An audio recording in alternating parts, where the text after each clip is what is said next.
John L. Lewis et la catastrophe de la mine de Monongah. Cette histoire captivante et terrifiante plonge dans la vie de John L. Lewis, un leader syndical américain du début du XXe siècle, dont l'influence a marqué l'histoire des mineurs, mais dont les actions et les choix cachent des aspects troublants et méconnus. Centré sur le thème « Catastrophe minière de Monongah de 1907 », cette narration explore un personnage complexe, à la croisée des luttes ouvrières et des tragédies humaines. Divisée en 5 parties, chaque section dévoile un aspect unique de sa vie. Son ascension fulgurante, ses alliances douteuses, sa fascination pour le pouvoir, les conséquences tragiques de ses décisions et son héritage controversé. Avec des détails historiques précis et des analyses modernes, cette histoire utilise un langage vivant et des images puissantes pour captiver les lecteurs de 18 à 65 ans.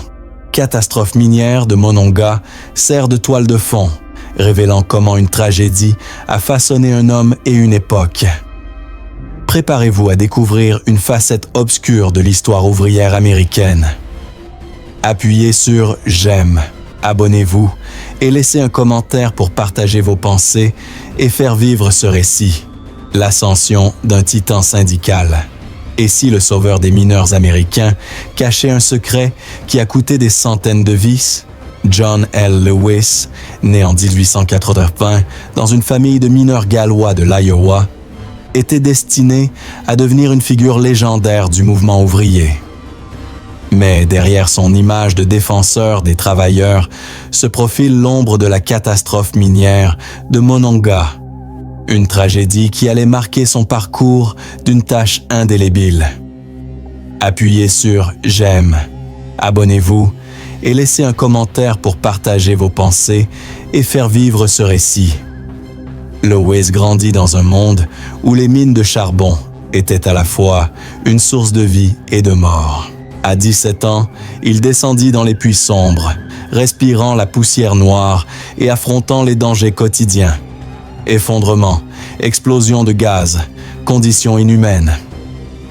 Les archives historiques, comme les rapports du United Mine Workers, UMW, montrent que les mineurs travaillaient jusqu'à 14 heures par jour, souvent sans équipement de sécurité. Lewis, avec son charisme brut et sa voix tonitruante, se démarqua rapidement. En 1907, l'année de la catastrophe minière de Monongah, il n'était qu'un jeune syndicaliste, mais déjà un orateur captivant, capable de rallier des foules. La catastrophe minière de Monongah, survenue le 6 décembre 1907 à Fairmont, Virginie-Occidentale, fut l'une des pires tragédies minières de l'histoire américaine. Une explosion massive dans les mines de la Consolidated Coal Company tua officiellement 362 hommes et enfants, bien que des estimations modernes suggèrent un bilan plus proche de 500. Les rapports de l'époque, comme ceux publiés dans le New York Times, décrivent des scènes déchirantes, des familles attendant des nouvelles, des corps méconnaissables sortis des décombres, des cercueils alignés dans les rues. Lewis, alors âgé de 27 ans, n'était pas directement impliqué, mais il se rendit sur place pour organiser l'aide aux survivants et dénoncer les conditions de travail. Imaginez-vous dans la Virginie occidentale de 1907. L'odeur âcre du charbon flotte dans l'air, les sirènes hurlent et la peur s'infiltre dans chaque foyer. Lewis, avec sa carrure imposante et son regard perçant, s'adressait aux mineurs avec une passion qui semblait presque surnaturelle. Mais des témoins de l'époque, cités dans les mémoires de l'UMW, notaient une étrange froideur dans ses discours. Il parlait de justice, mais semblait plus préoccupé par le pouvoir que par les vies perdues. Cette ambition, selon les psychologues modernes, pourrait refléter un trouble de la personnalité marqué par un besoin de contrôle, un trait qui allait définir sa carrière. Lewis utilisa la catastrophe minière de Monongah comme un tremplin pour sa carrière syndicale. Il dénonça les compagnies minières, accusant leurs pratiques négligentes d'avoir causé l'explosion. Les rapports officiels de 1908, commandés par le gouvernement, confirmèrent que des ventilations inadéquates et des stocks de poudre mal gérés étaient en cause. Pourtant, certains murmurent que Lewis, déjà en contact avec des politiciens locaux, savait que des réformes immédiates étaient improbables.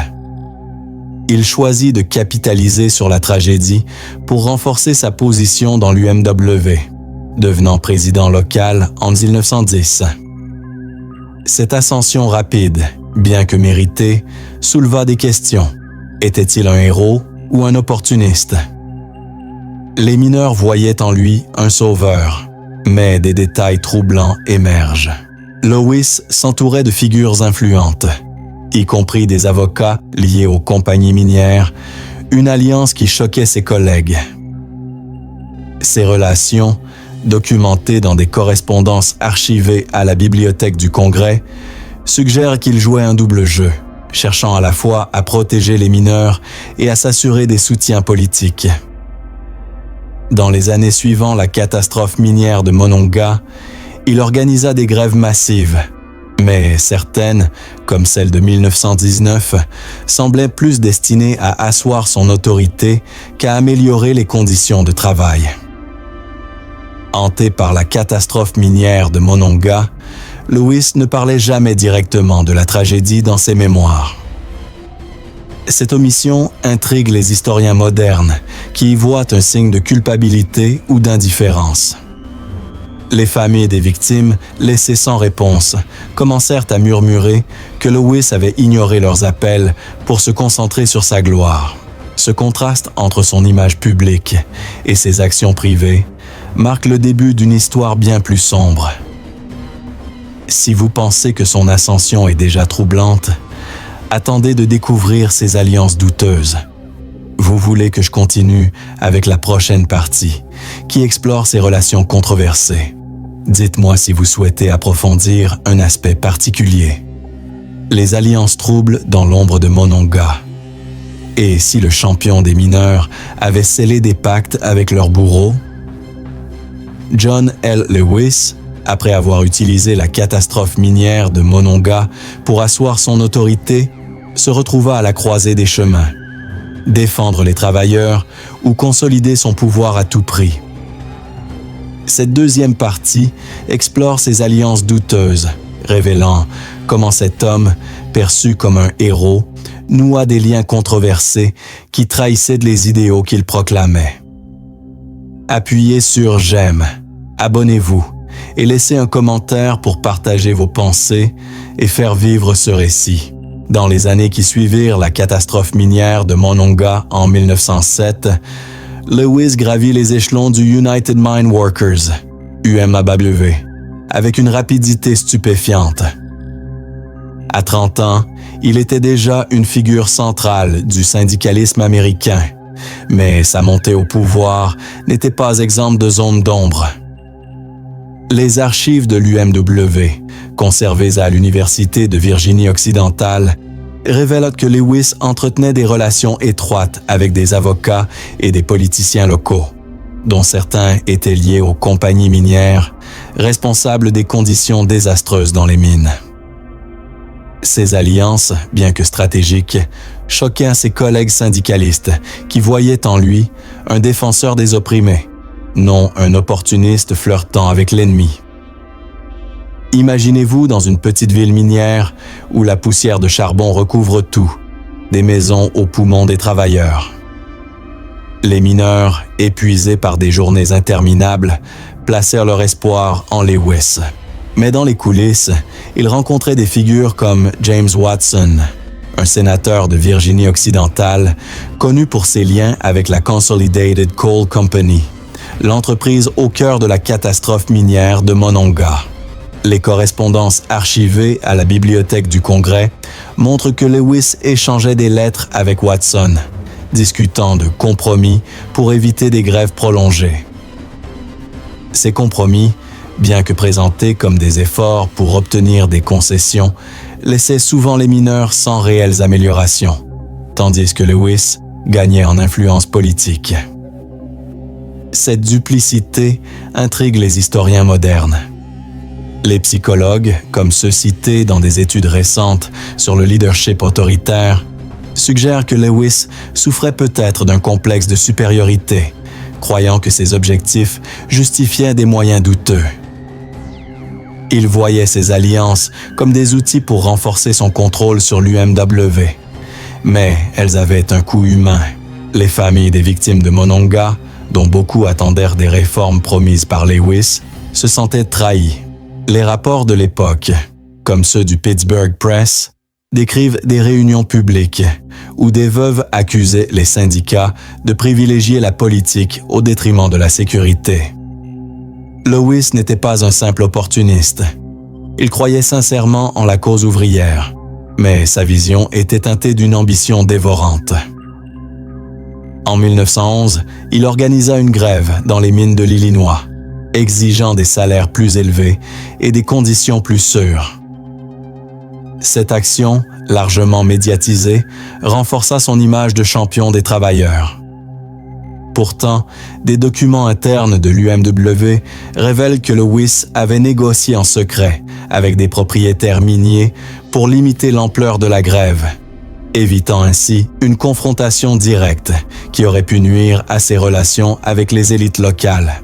Cette stratégie, bien que tactique, sema la méfiance parmi les mineurs, qui commençaient à murmurer que leur leader jouait un double jeu.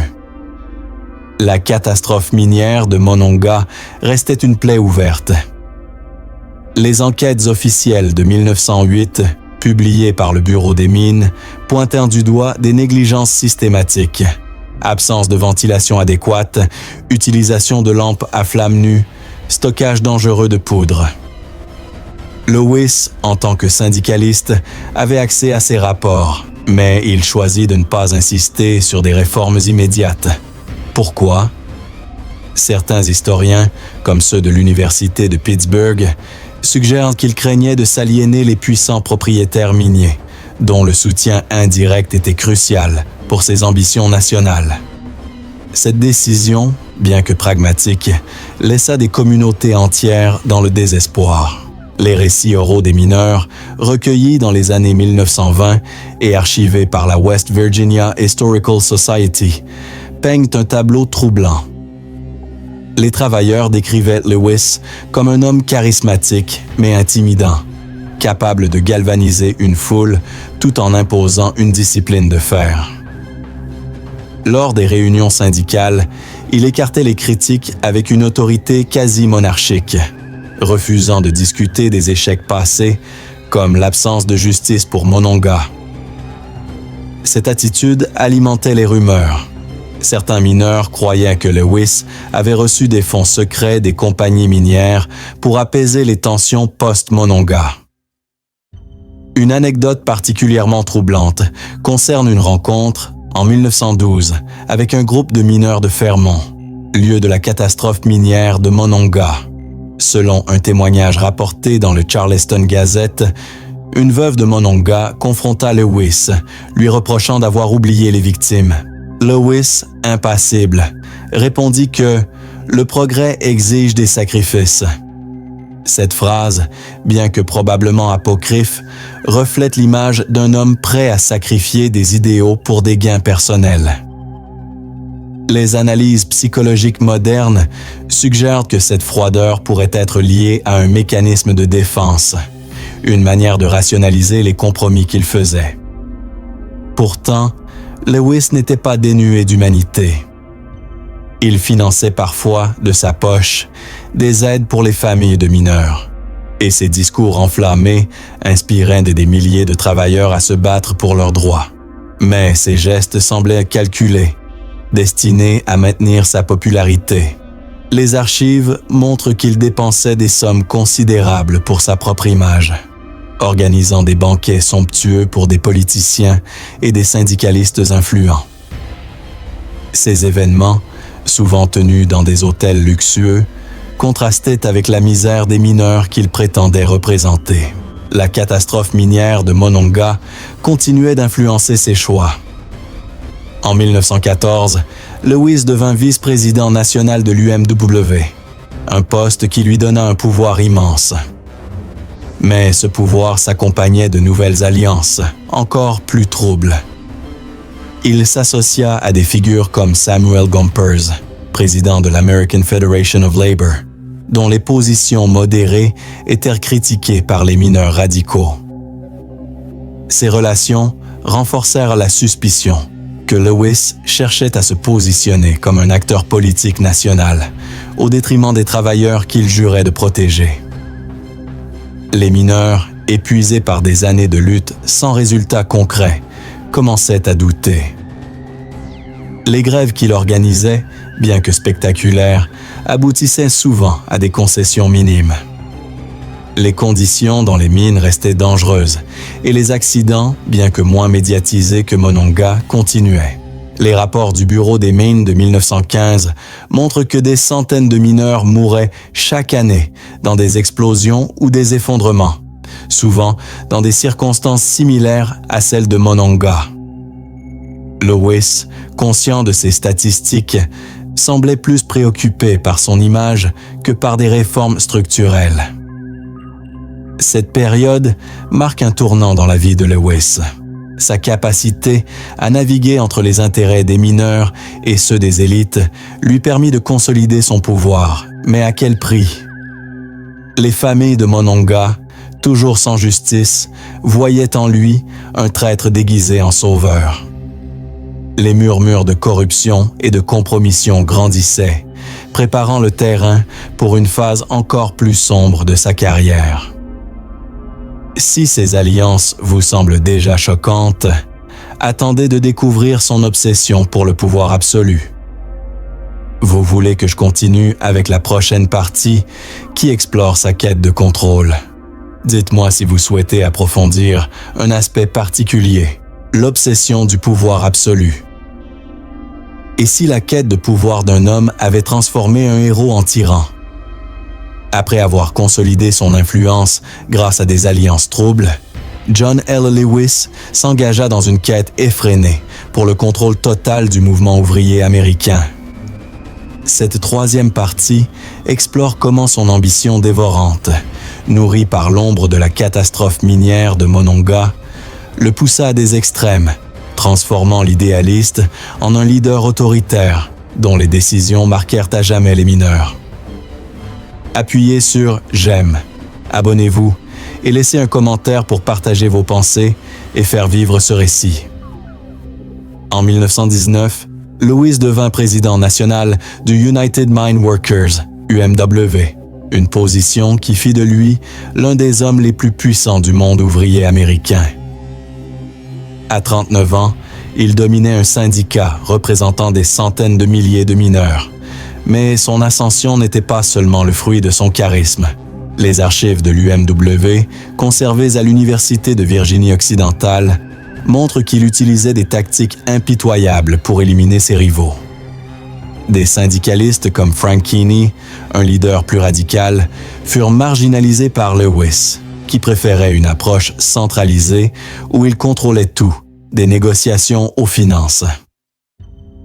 Imaginez-vous dans une salle bondée de mineurs, leurs visages noircis par le charbon, écoutant Lewis promettre des salaires plus élevés et des conditions plus sûres. Sa voix, décrite par le New York Times comme un tonnerre roulant, galvanisait les foules. Mais derrière ses discours enflammés, il imposait une discipline de fer. Les procès-verbaux des réunions syndicales de 1920 révèlent qu'il expulsait ceux qui osèrent le défier, accusant ses critiques de trahison. Cette autorité quasi monarchique alarmait même ses alliés, qui voyaient en lui un homme obsédé par le pouvoir. La catastrophe minière de Monongah restait un spectre dans son esprit. Bien qu'il ne mentionnât jamais directement la tragédie, elle influençait ses discours. Il utilisait l'image des mineurs morts pour rallier les travailleurs, mais sans jamais s'attarder sur les réformes nécessaires pour éviter un nouveau Monongah. Les rapports du Bureau des mines de 1920 montrent que les conditions dans les mines américaines restaient désastreuses. des systèmes de ventilation défaillants et des explosifs mal stockés continuaient de tuer des dizaines de mineurs chaque année. Lewis, conscient de ces chiffres, préférait se concentrer sur des grèves spectaculaires pour renforcer son image. Son obsession pour le contrôle se manifesta dans la grève nationale de 1919, l'une des plus grandes de l'histoire américaine.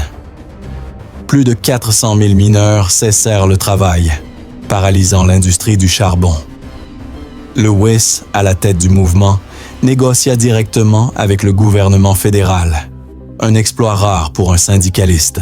Mais les archives de la Bibliothèque du Congrès révèlent un aspect troublant. Il accepta un compromis qui offrait des augmentations salariales minimes sans aborder la sécurité. Les mineurs, épuisés après des semaines de grève, se sentirent trahis. Certains, dans des témoignages oraux archivés par la West Virginia Historical Society, l'accusaient d'avoir vendu leur cause pour gagner la faveur de Washington. Les psychologues modernes, comme ceux cités dans des études sur le leadership autoritaire, suggèrent que Lewis présentait des traits narcissiques. Il voyait le syndicat comme une extension de lui-même, un empire où il régnait sans partage. Cette obsession le rendait insensible aux souffrances des mineurs. Par exemple, en 1922, une autre grève dans les Appalaches tourna à la violence, avec des affrontements entre mineurs et milices privées. Lewis, loin des combats, donnait des ordres depuis son bureau, refusant de visiter les zones de conflit. Les rapports du Chicago Tribune décrivent des mineurs blessés implorant son aide. Mais Lewis restait distant, préoccupé par des négociations avec des sénateurs. La catastrophe minière de Monongah continuait d'influencer sa rhétorique.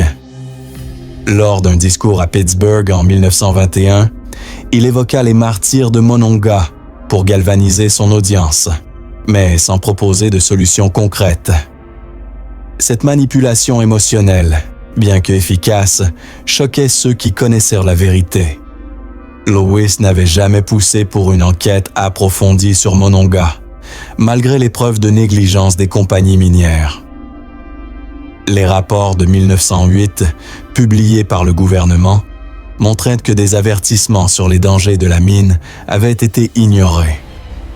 Lewis, alors jeune syndicaliste, avait accès à ces informations, mais choisit de ne pas les utiliser pour ne pas compromettre ses relations avec les élites. Son comportement devenait de plus en plus erratique. Les témoignages de ses proches, recueillis dans des biographies comme celle de Saul Alinsky, décrivent un homme tourmenté, alternant entre des accès de colère et des périodes de silence. Justine. Il passait des heures à contempler des cartes des mines, comme s'il cherchait à revivre ses triomphes. Cette obsession pour le pouvoir, selon les psychologues, reflétait une peur de perdre le contrôle, un trait qui s'aggravait avec le temps. Lewis s'entourait d'une cour fidèle, mais intimidante. Les membres de l'UMW décrivaient des réunions où il imposait ses décisions sans débat, écrasant toute opposition. En 1925, il expulsa plusieurs leaders régionaux qui critiquaient son approche autoritaire, consolidant son emprise sur le syndicat. Cette centralisation du pouvoir, bien que stratégique, aliéna de nombreux mineurs qui voyaient en lui un dictateur plutôt qu'un défenseur. Pourtant, Lewis n'était pas sans mérite. Il obtint des augmentations salariales significatives dans certaines régions et força l'adoption de lois sur le travail des enfants dans les mines. Mais ces victoires semblaient toujours calculées pour renforcer son image.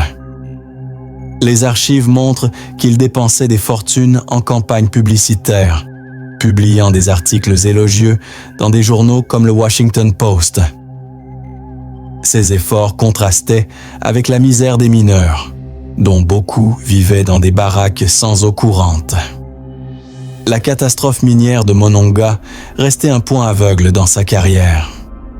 Les familles des victimes, toujours sans justice, écrivirent des lettres à l'UMW, demandant des comptes.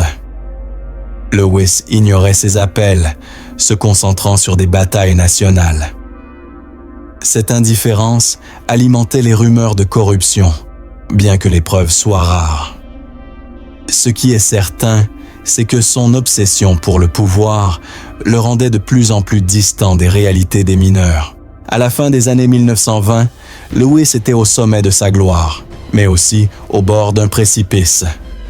Ses méthodes autoritaires et ses compromis avec les élites semaient les graines d'une chute future. Si son besoin de contrôle vous semble déjà inquiétant, attendez de découvrir les tragédies causées par ses décisions. Vous voulez que je continue avec la prochaine partie qui explore les conséquences de ses choix. Dites-moi si vous souhaitez approfondir un aspect particulier. Les conséquences tragiques des choix de Lewis. Comment un leader peut-il laisser des milliers de mineurs dans l'ombre de la mort? La quête de pouvoir de John L. Lewis transforma l'UMW en une machine redoutable. Mais ses décisions, souvent dictées par l'ambition, eurent des conséquences dévastatrices pour les mineurs. Cette quatrième partie explore les tragédies humaines causées par ses choix, dans le sillage de la catastrophe minière de Monongah, et comment son leadership autoritaire contribua à des pertes inutiles. Appuyez sur « J'aime », abonnez-vous et laissez un commentaire pour partager vos pensées et faire vivre ce récit. Dans les années 1920, Lewis était une figure incontournable du syndicalisme américain, mais son style de leadership divisait. Les archives de l'UMW montrent qu'il privilégiait les grandes grèves nationales, souvent au détriment des besoins locaux. La catastrophe minière de Monongah de 1907, bien qu'éloignée dans le temps, restait une référence dans ses discours. Mais il ne s'en servait que pour galvaniser, sans jamais aborder les réformes structurelles nécessaires. Les rapports du Bureau des mines des années 1920 révèlent que des accidents miniers continuaient de tuer des centaines de travailleurs chaque année, souvent dans des conditions similaires à celles de Monongah. La grève de 1922 dans les Appalaches fut un point culminant de son leadership controversé. Plus de 600 000 mineurs cessèrent le travail, exigeant de meilleures conditions. Lewis, à la tête de l'opération, négocia avec les propriétaires miniers, mais le résultat fut décevant. Une augmentation salariale modeste et aucune amélioration significative de la sécurité. Les témoignages des mineurs, archivés par la West Virginia Historical Society, décrivent des familles désespérées, vivant dans la peur constante d'un nouvel accident. Lewis, depuis son bureau de Washington, semblait détaché de leur réalité. Imaginez-vous dans un village minier, où chaque matin, des hommes descendent dans des tunnels incertains, sachant qu'une explosion pourrait les engloutir. La catastrophe minière de Monongah hante encore les mémoires, mais Lewis, malgré ses promesses, ne pousse pas pour des lois strictes sur la sécurité. Les rapports de 1923 montrent que des systèmes de ventilation modernes existaient, mais leur coût élevé dissuadait les compagnies minières, et Lewis, craignant de perdre leur soutien, n'insistait pas. Cette inaction coûta des vies. Par exemple, l'explosion de la mine de Benwood en 1924, qui tua 119 mineurs, fut attribuée à des négligences similaires à celles de Monongah. Les psychologues modernes, comme ceux cités dans des études sur le leadership toxique, suggèrent que Lewis souffrait d'un manque d'empathie fonctionnelle, priorisant ses objectifs politiques sur les besoins humains. Ses discours, bien que passionnés, étaient souvent perçus comme des performances. Lors d'une réunion à Charleston en 1923, un mineur l'accusa de vendre des rêves pendant que nous mourrons.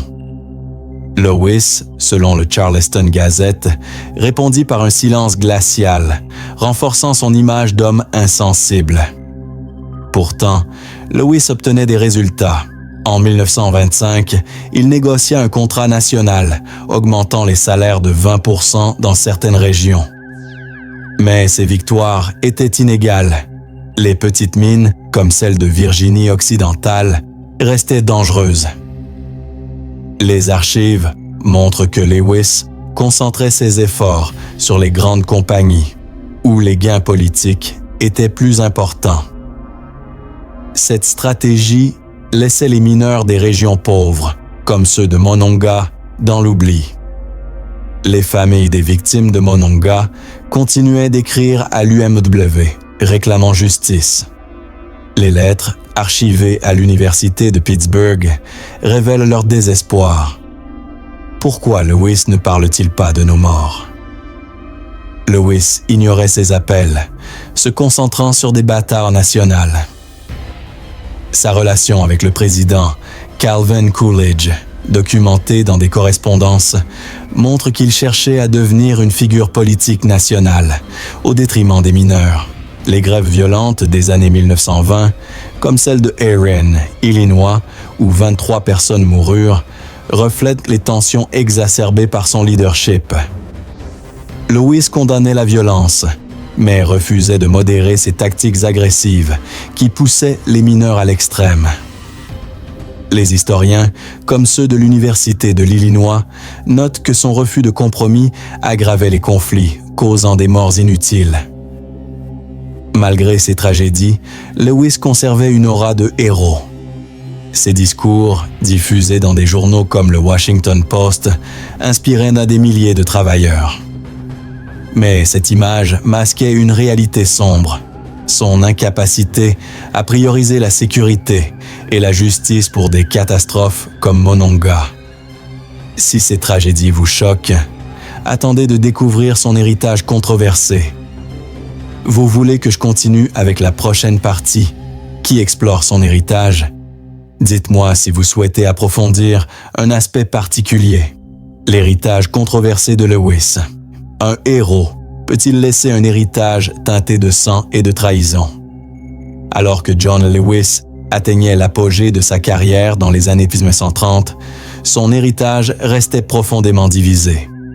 Cette 5e partie explore comment la catastrophe minière de Monongah et ses choix controversés ont façonné une légende à la fois admirée et maudite, marquée par des triomphes syndicaux et des échecs humains.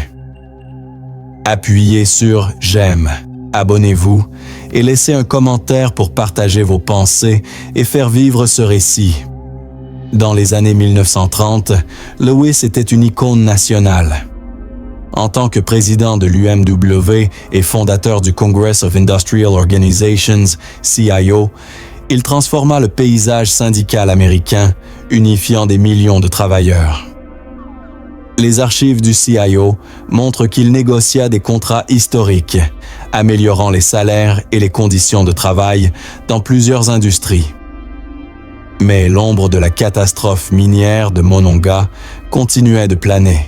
Les mineurs, surtout en Virginie occidentale, reprochaient à Lewis son silence sur les tragédies passées, percevant son succès comme une gloire personnelle. Imaginez-vous dans une ville minière des années 1930 où les progrès syndicaux contrastent avec la peur constante des accidents. Les rapports du Bureau des mines de 1935 indiquent que les explosions minières, bien que moins fréquentes, restaient mortelles. Lewis, conscient de ces statistiques, se concentrait sur des batailles politiques nationales, comme son soutien au New Deal de Franklin Roosevelt.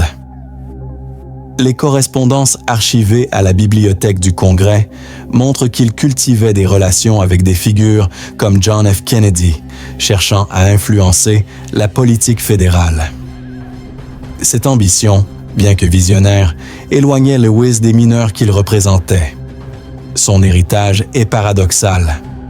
D'un côté, il obtint des lois sur la sécurité, comme le Federal Mine Safety Act de 1932, qui imposait des inspections régulières. Mais ces réformes arrivèrent tard, et beaucoup y voyaient une réponse à la pression publique plutôt qu'à l'initiative de Lewis. Les familles de Monongah, toujours sans compensation, écrivait des lettres amères à l'UMW, archivées à l'Université de Virginie-Occidentale, accusant Lewis d'avoir exploité leur tragédie pour sa carrière. Les psychologues modernes décrivent Lewis comme un leader charismatique, mais narcissique, incapable de reconnaître ses erreurs. Son refus d'aborder Monongah publiquement, noté dans des biographies comme celle de Melvin Dubofsky, reflète une volonté de contrôler son image. Pourtant, il montrait des éclairs d'humanité. En 1933, il finança une école pour les enfants de mineurs, un geste rare mais médiatisé. Les grèves des années 1930, souvent marquées par la violence, reflétaient son style autoritaire. La grève de 1937 dans les mines de l'Ohio vit des affrontements sanglants avec 16 morts. Lewis condamna la violence, mais refusa de modifier ses tactiques qui poussaient les mineurs à l'extrême. Les historiens notent que son intransigeance prolongeait les conflits, coûtant des vies. L'héritage de Lewis reste un sujet de débat.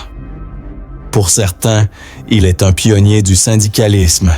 Pour d'autres, un opportuniste qui a négligé les tragédies comme Monongah.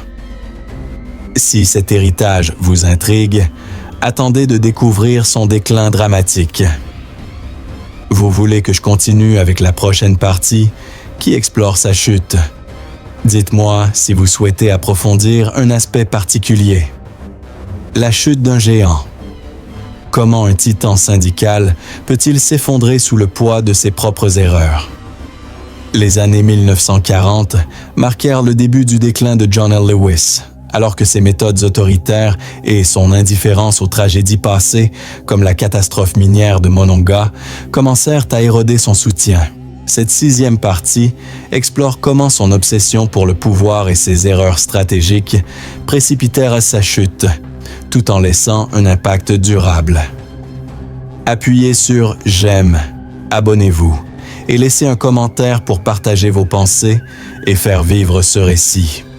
Dans les années 1940, Lewis était au sommet de son influence, mais les fissures apparaissaient. Les archives du CIO montrent qu'il s'aliéna de nombreux alliés en imposant des grèves controversées, comme celle de 1943, qui paralysa l'industrie du charbon pendant la Seconde Guerre mondiale. Cette décision, critiquée par le New York Times comme antipatriotique, ternit son image. Les mineurs, bien que loyaux, commençaient à douter de son engagement envers leur sécurité. La catastrophe minière de Monongah restait un symbole de ses échecs. Les familles des victimes, toujours sans justice, organisaient des manifestations, documentées dans le Pittsburgh Press, accusant Lewis d'avoir ignoré leurs appels. Les rapports du Bureau des mines de 1940 montrent que les accidents miniers persistaient, avec des conditions similaires à celles de 1907. Lewis, absorbé par des batailles politiques, négligeait ces tragédies. Imaginez-vous dans une Amérique en guerre, où le charbon est vital pour l'effort militaire. Les grèves de Lewis, bien que visant à améliorer les salaires, provoquaient des tensions nationales. Le président Roosevelt, furieux, menaça de nationaliser les mines.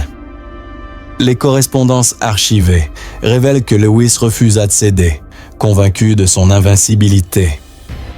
Cette arrogance, selon les psychologues, reflétait un narcissisme pathologique, le rendant aveugle aux conséquences. En 1946, une grève massive échoua à obtenir des réformes majeures de sécurité. Les mineurs, épuisés, commencèrent à se tourner vers des syndicats rivaux. Les témoignages oraux, archivés par la West Virginia Historical Society, décrivent un Lewis distant, refusant de visiter les mines. Son image de héros s'effritait, remplacée par celle d'un autocrate. Pourtant, Lewis obtint des victoires. En 1947, il négocia un fonds de pension pour les mineurs, un progrès majeur. Mais ce succès était éclipsé par son refus d'aborder les tragédies passées. Les historiens, comme ceux de l'Université de l'Illinois, notent que son silence sur Monongah renforça les accusations d'opportunisme. Si cette chute vous surprend, attendez de découvrir son exil syndical. Vous voulez que je continue avec la prochaine partie qui explore son isolement. Dites-moi si vous souhaitez approfondir un aspect particulier.